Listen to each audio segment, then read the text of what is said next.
What's going on, guys? Challenge here, and Destiny 2 Beyond Light has finally been released, and after a very long wait, Bungie has shown that the future of this game is very bright. Now, despite kicking off the Age of Darkness, this campaign is honestly the best Bungie has done with this franchise, and that might be a little controversial. I know a lot of people love Forsaken as well as me, but again, we'll get into the details shortly. Now, this campaign in most cases tops the cinematic Red War campaign that we experienced at the launch of Destiny 2. Now, obviously, guys, massive spoilers ahead, so click away if you do not want to be spoiled. You can save this video and obviously come back later. With that out the way, let's get on with the review. Now, when it comes to the story, this is honestly one of the most emotional ones we've had experienced when it comes to Destiny. And I'll even say more emotional than Forsaken because, Forsaken had the loss of a beloved character. This bared a lot of weight. From the beginning, the second you load into Beyond Light, you are greeted with a chilling intro that, talks about how these planets are gone. Everybody's now in the last city of Earth under the protection of the Traveler.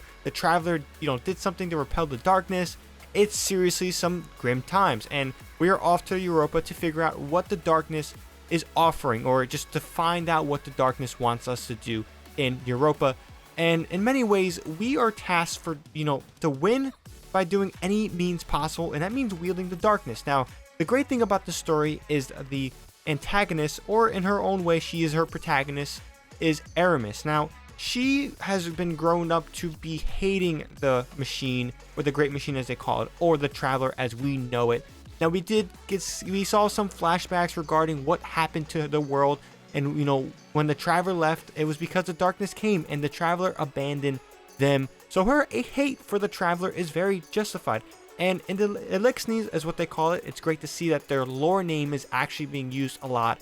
The Elixirs, or known as Fallen as well, there were the most desperate time was when the Traveler left them in the darkness. So again, their hatred for the Traveler is great. But again, we are defending the light, and we are put in a great position of, we know this might happen to us. Now, I personally believe that this will not happen for certain reasons I could talk about at the end of the video, but we are tasked for at least meeting Aramis halfway and trying to redeem her in a sense. But again, it falls, short, and we must be tasked to end Aramis. Now, I don't think Aramis is totally gone just yet, but I do think her story is wrapping up, and for now, we could see her later on in the season or in another some point in another season, in another expansion. Now, when it comes to the flow of this campaign, it's honestly the most, smooth transitions I've seen from all of Destiny in itself.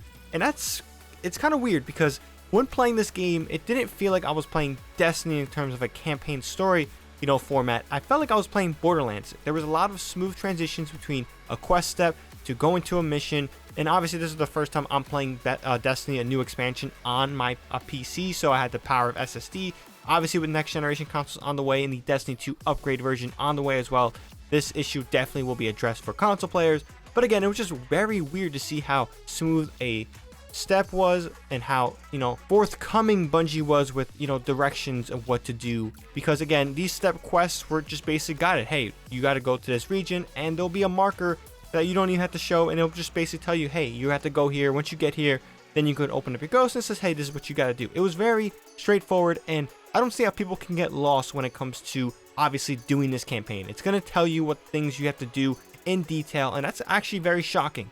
I think that's one of Bungie's greatest faults, is they don't get into specifics of what you have to do, but it seems like they're turning things around.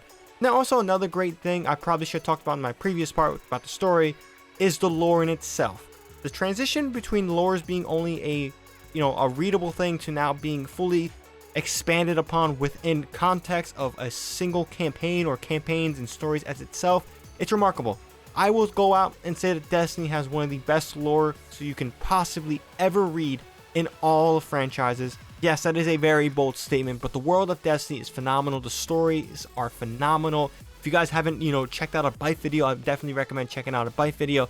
It's just so great. So seeing that great lore, into, some material sense with the Beyond Light story, and obviously for future stories, it's very exciting, and it's a great thing Bungie has been doing and building up to ever since they departed Activision. But again, the campaign flows phenomenally well. I really didn't have no critiques of missions. I thought it was a very well balanced between Forsaken and, a little bit more of a cinematic approach. We got flashbacks, we got tons of cinematics, and we have our Guardian talking thoroughly. It was really really great. Now, when it comes to this final part, what does Beyond Light mean and where it can, will it be one of the best, if not the best expansion ever?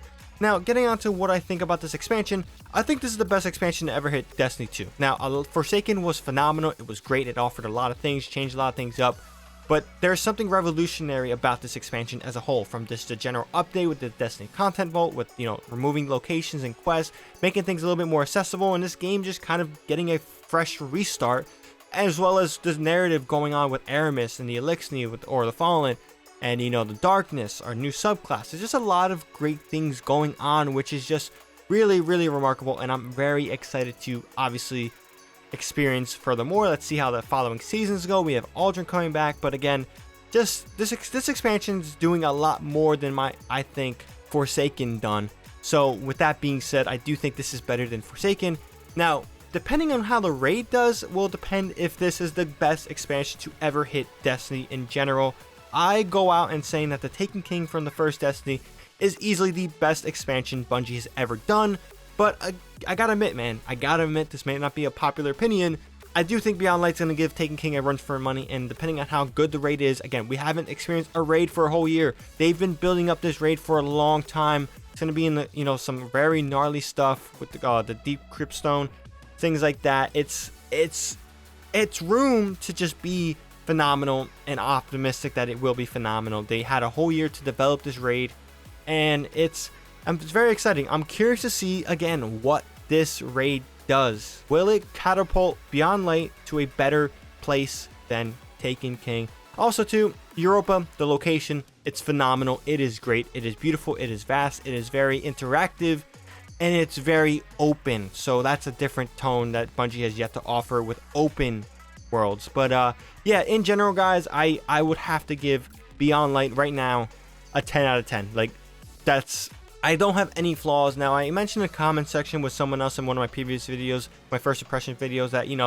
maybe I do wish the Drifter and Aramis had more of a narrative connection to this. They were shown in the trailers. They were kind of the ones that were against the Vanguard in a way of, like, delving with the dark. And now you could interact with them privately, but it wasn't kind of forced upon you. And there was some cool narrative stuff that the Drifter and Aramis were saying throughout this conversations, but again, that wasn't kind of forced on you. It was kind of more of a optional thing. So if you missed out on that, you probably will have to replay the campaign through another one of your characters, or if you have an option to replay. So that's maybe one critique, but again, that's not enough to downgrade a score of a 10 out of 10.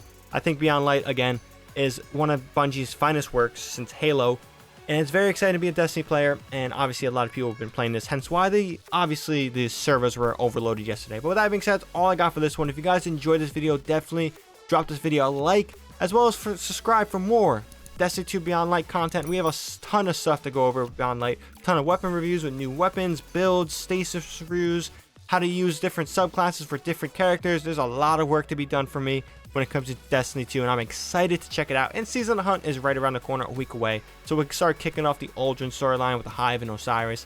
A lot of great things going on. So with that being said, if you guys enjoyed, definitely drop this video a like, subscribe for more videos like this, as well as Call of Duty's around the corner, so I'm gonna be making some good videos about that. Busy times, guys, busy times. So I hope you guys have a good one. ShadowNinja here, and I'm out.